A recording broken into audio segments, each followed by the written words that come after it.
जाँदैन।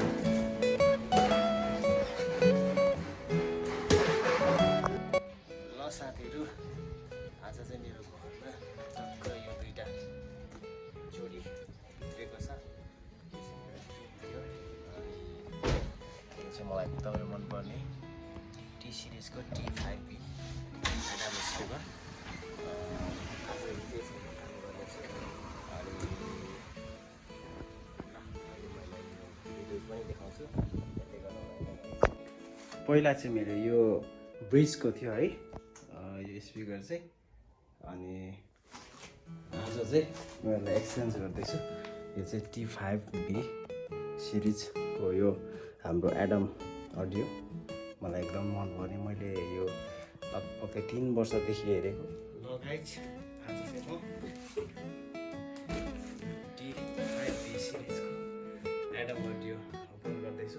यसको रिभ्यू लाइफमा फर्स्टचोटि रिभ्यू मेरो लागि, अनि एउटा यो खुसी पनि लागिरहेको छ। म यसलाई ठक्क तपाईँहरूलाई म यसको के छ सबै अपडेट गराउँछु है त, देखाउँछु। मलाई त्यो फेभरेट मन परेको हो नि त, यो धेरै अगाडिदेखि मैले यसलाई रिसर्च गरिरहेको।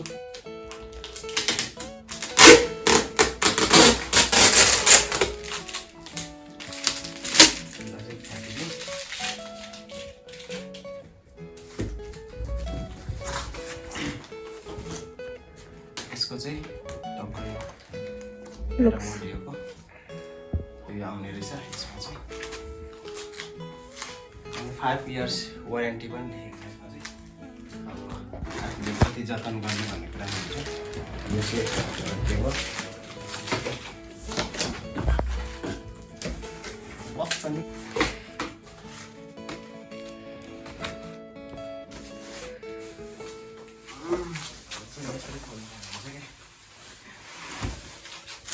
हेलो गाइज, सामान निक्ल्यो है।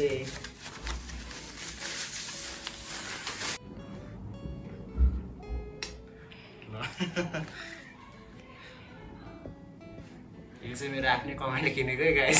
होइन होला, मेरो ब्याजले किनेको होला अरे। कङ्ग्रेचुलेसन। थ्याङ्क यू बुढी। सपनाहरूमध्ये एउटा सपना पुरा भएको छ, बिस्तारै बिस्तारै। धेरै सङ्घर्ष गरेर यो हातमा परेको छ।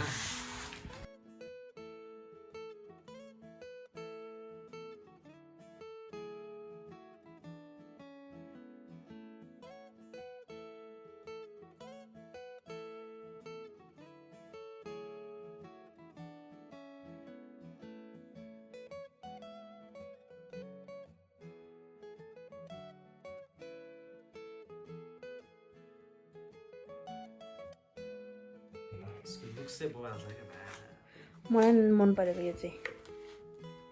हतपत म यस्तो यो एरेन्जको सामानहरू केही पनि बुझ्दिनँ, तर अब हामीले हेर्ने भनेको त लुक्सै हो। यसको लुक चाहिँ दामी छ क्या। काम त अब हेर्ने तपाईँहरूले हो, अब नर्मली मान्छेहरूले हेर्ने चाहिँ लुक्स। लगभग यसमा मैले 5-6 वर्ष गरेँ। यो चाहिँ 3.5 इन्चको। यो चाहिँ 5 को? यो चाहिँ 5 इन्चको। धेरै डिफ्रेन्ट छ। हाम्रो छोरी यहाँ मुस्कुराइराख्नु भएको छ। अब यहाँ क्लोज गरेको थिएँ। अब मोडल चाहिँ यो भइहाल्यो है। यसमा के रहेछ, T5B भयो, पावरहरू भइहाल्यो, यो लेभल भोल्युमको गेनहरू भइहाल्यो होइन। अब यो चाहिँ यो जेक एउटा यहाँबाट हाल्ने छ, एउटा चाहिँ सानोबाट छ क्या।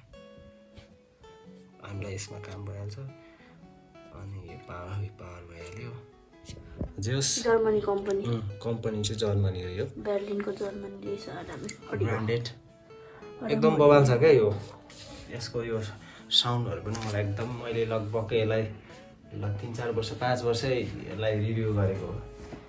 अनि हो नि, अहिले 2025 होइन, 2020बाट हेरेको क्या मैले यसलाई। 5 वर्ष ठ्याक्कै भएछ 5 वर्षमा चाहिँ यो भित्रिन सफल भएको छ ल तर ऊ पनि है जुर्नुपर्छ होइन अब हामीले खासमा हेरेको 7-8 हो नि त अब कति खोजियो सबतिर छैन सक्यो 7 नै छैन अब 8 पनि रिसेन्टली सकेको अरे 8 फेरि अलिक ह्याप्पी नै हुन्छ नि त यो चाहिँ ठिक्क छ अब यहाँ यसमा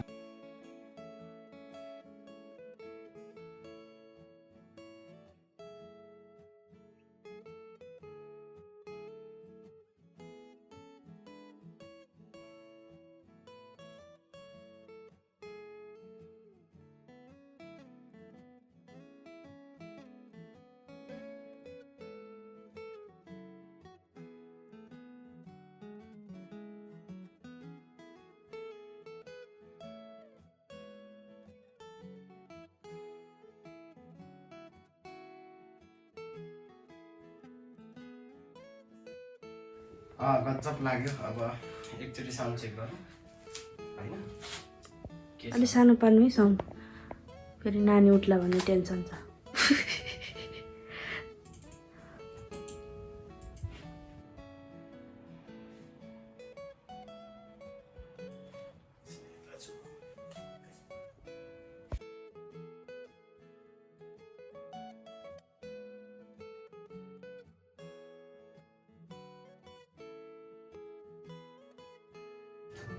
ल सो गाइज आजको लागि चाहिँ हाम्रो यो सर्ट ब्लग यहीँ म अन्त्य गर्छु किनभने रिभ्यू थियो रिभ्यू पनि मैले देखाइसकेँ तपाईँहरूलाई अनबक्सिङ देखाइसकेँ तपाईँहरूलाई है रिभ्यू भन्दा पनि अनबक्सिङ देखाइसकेँ अनि अब यो सेटअप पनि टक्क यो जोडिसकेँ पहिला मेरो ब्रिज थियो त्यो ब्रिजलाई अब अर्कोचोटि हामी जब यो सेटअप बनाउँछौँ त्यति बेला भ्लग बनाउँदाखेरि यसको रिभ्यू पनि दिन्छौँ कस्तो छ भनेर होइन चलाउनु पर्यो फर्स्टचोटि मैले ट्राई गरेको यसको अब मैले सुन्नु त सुनिरहेको 5 वर्षसम्म सुनेको हो होइन अरूकोमा मात्रै सुनेको तर आफ्नोमा सुनेको छुइनँ अब म यसमा कुन यहाँबाट चाहिँ अब कुन प्रोडक्सन चाहिँ फर्स्ट सङ निक्लिन्छ त्यो पनि म तपाईँहरूलाई म भन्छु अनि यसको यो साउन्डहरू एकदम गुड छ पहिलादेखि नै होइन अब जर्मनी कम्पनीको हो यो अब मैले अब आफै प्रोडक्सन गरेको छुइनँ यसमा अब सुने पछाडि मात्रै थाहा हुन्छ त्यही भएर यो सागको लागि चाहिँ यसै यो बिचमा गरेको फेरि यो ब्याकग्राउन्डमा बजिरहेको चाहिँ अब यसमा चाहिँ अब म नयाँ गीतहरू